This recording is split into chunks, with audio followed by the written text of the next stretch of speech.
পুনৰ জন্ম হ'ব জুবিন গাৰ্গৰ। ছিংগাপুৰৰ এটা দৰিদ্ৰ পৰিয়ালত জন্মগ্ৰহণ কৰিব জুবিন গাৰ্গে। মাইকেল জেকছনৰ দৰে এগৰাকী বিশ্ববিখ্যাত পপ ছিংগাৰ হ'ব জুবিন গাৰ্গ। 4 বছৰ বয়সৰ পৰাই গীত গাব জুবিনে।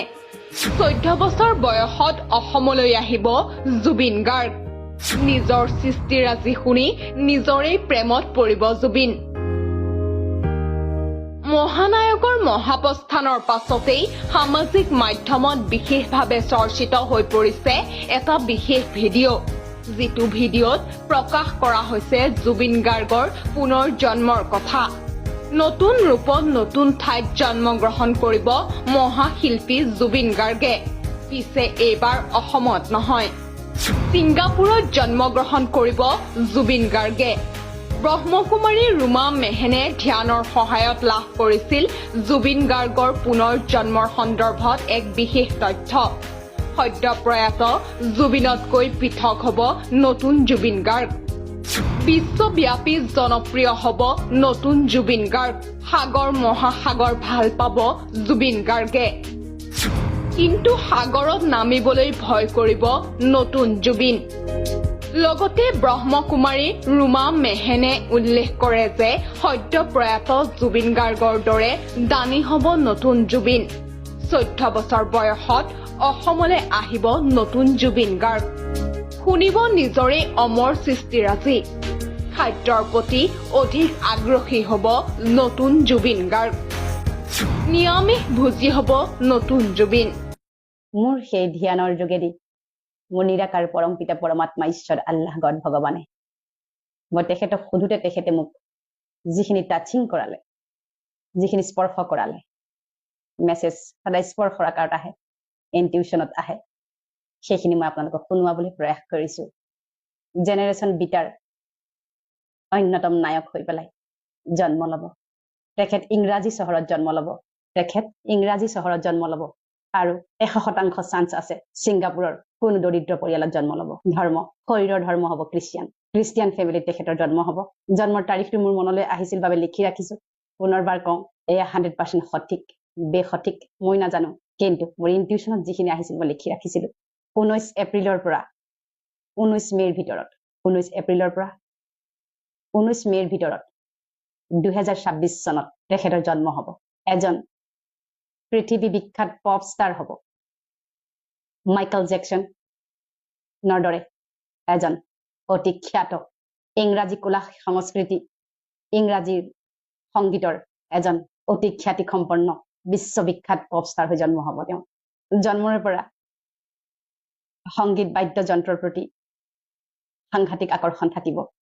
4 বছৰ মানৰ পৰা প্ৰসিদ্ধ হ'বলৈ আৰম্ভ কৰিব আৰু 13 বছৰ বয়সৰ পৰা পৃথিৱীত তেখেতৰ পৃথিৱী বিখ্যাত হৈ পৰিব। 13 বছৰ বয়সৰ পৰা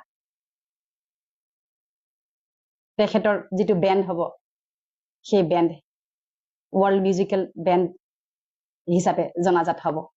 ওৱান অফ দ্য বিগেষ্ট বেণ্ডছৰ ভিতৰত এটা বেণ্ড হ'ব। আৰু তেওঁ 14 বছৰ বয়সৰ পৰা সেই মিউজিকেল বেণ্ডটো লৈ সমগ্ৰ পৃথিৱী ৱৰ্ল্ড টুৰ কৰিব। ভাৰতবৰ্ষৰ কৃষ্টি সংস্কৃতিয়ে তেওঁক সকলো সময়তে আকৰ্ষিত কৰিব।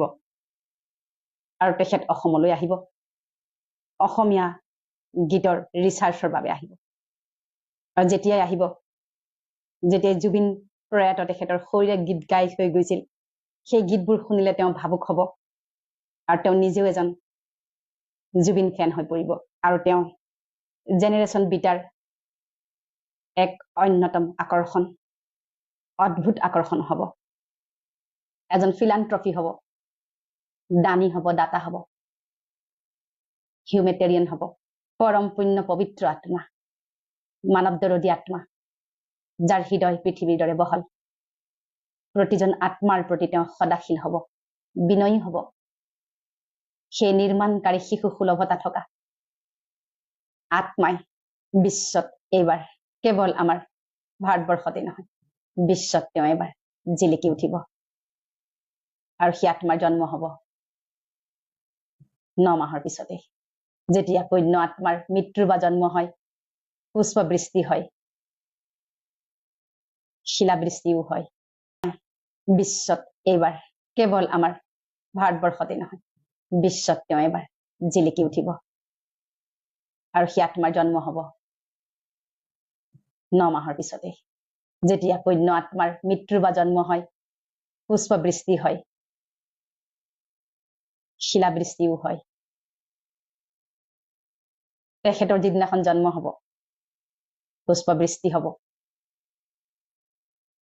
সামান্য হলেও পুষ্পবৃষ্টি হবই পানীৰ প্ৰতি ভয় থাকিব যেতিয়া জন্ম হব পানী ভয় বুলি ডাঙৰ ৰিষ্ট তেখেতৰ কুণ্ডলীত লিখা থাকিব সাগৰ মহাসাগৰ ভাল পাব কিন্তু নামিবলৈ ভয় কৰিব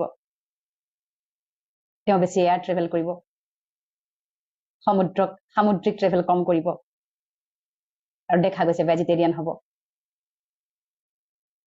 আৰু নিজৰ স্বাস্থ্য লোক দায়িত্ব কৰ্তব্যৰ প্ৰতি খুব সচেতন হ'ব আৰু মানুহে হেৰাই যোৱা এটা চৰিত্ৰ মাইকেল জেকচন প্ৰায় তেনেকুৱা ধৰণৰে তেখেতক আদৰি ল'ব আৰু বহুতে ক'ব তেওঁ মাইকেল জেকচনৰে যেন দ্বিতীয় ৰূপ কেৱল এটা কথা মই স্পষ্ট ৰূপত মেছেজ নাপালো ড্ৰেছ আৰু এড্ৰেছ মানে ড্ৰেছ মানে শৰীৰ মেল নে ফিমেল হ'ব আৰু এড্ৰেছ একজেক্টলি ক'ত হ'ব গতিকে এইখিনি মই টাচিং পাইছিলো এতিয়া প্ৰশ্ন হয় সঁচাকৈয়ে ব্ৰহ্মকুমাৰী ৰুমা মেহেনে কোৱাৰ দৰে পুনৰ জন্ম হ'ব নেকি জুবিনৰ সেয়া এতিয়া প্ৰতিজন অসমীয়াৰ বাবে ডাঙৰ প্ৰশ্ন news desk report NV Live